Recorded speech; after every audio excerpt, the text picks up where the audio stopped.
আগামী সংসদ নির্বাচনে যারা প্রার্থী হবেন তাদের উদ্দেশ্যে বলছি, জিহ্বাকে লাগাম দিতে হবে। অর্থাৎ বক্তব্য দেওয়ার সময় এবং কথা বলার সময় যে কোনো প্ল্যাটফর্মে হোক না কেন, আপনি যখন কথা বলবেন, বক্তব্য দিবেন, এমন কিছু বলবেন না, এমন কিছু ভাষার শব্দচয়ন করবেন না যেটা অন্য রাজনৈতিক দলকে বা অন্য রাজনৈতিক ব্যক্তিত্বকে আঘাত করে।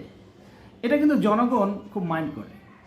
আপনি নিজেকে যতভাবেই বা নিজের ফোরামে নিজে যখন একটা অশালীন কথা বলে ফেলেন, তখন নিজের ফোরামে বাহাবা পেলেও সাধারণ জনগণ কিন্তু বিষয়টাকে ভালোভাবে নেয় না। এটা আপনাকে মানতে হবে এবং সেই লক্ষ্যে আপনাকে বক্তব্য প্রদানকালে বক্তব্য দিতে হবে। ইতিমধ্যে আমরা কিছু কিছু নেতার বক্তব্য শুনেছি যেগুলো আসলেই খুবই অশালীন বলবো, কিছু আপত্তিকর বলবো, যেগুলো আসলে তার মুখ থেকে অন্তত শুনতে চাই না আমরা, বা তার মুখে এই শব্দটা মানায় না।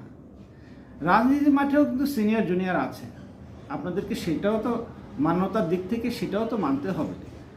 আপনি যেই হন না কেন, আপনার একজন সিনিয়র নেতাকে যখন আপনি কটাক্ষ করবেন, তখন আপনাকে বুঝতে হবে আপনার অবস্থানটা কোথায় আছে। তাকে কটাক্ষ করার জন্য আপনি কি যথেষ্ট পরিমাণে জ্ঞানে গুণে রাজনীতি চর্চায় পারদর্শী কিনা, দক্ষ কিনা, সেই যোগ্যতাটা আপনার হয়েছে কিনা, সেটাকে আপনার ভেবে মন্তব্য করা উচিত। এতে আপনার নিজের যেমন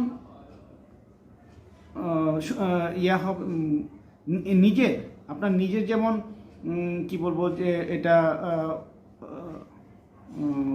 রাজনীতির মাঠে আপনার অবস্থানকে সমুন্নত করবে এবং দলকে আপনার এই মন্তব্যের কারণে বিব্রতকর পরিস্থিতির হাত থেকে রক্ষা করবে।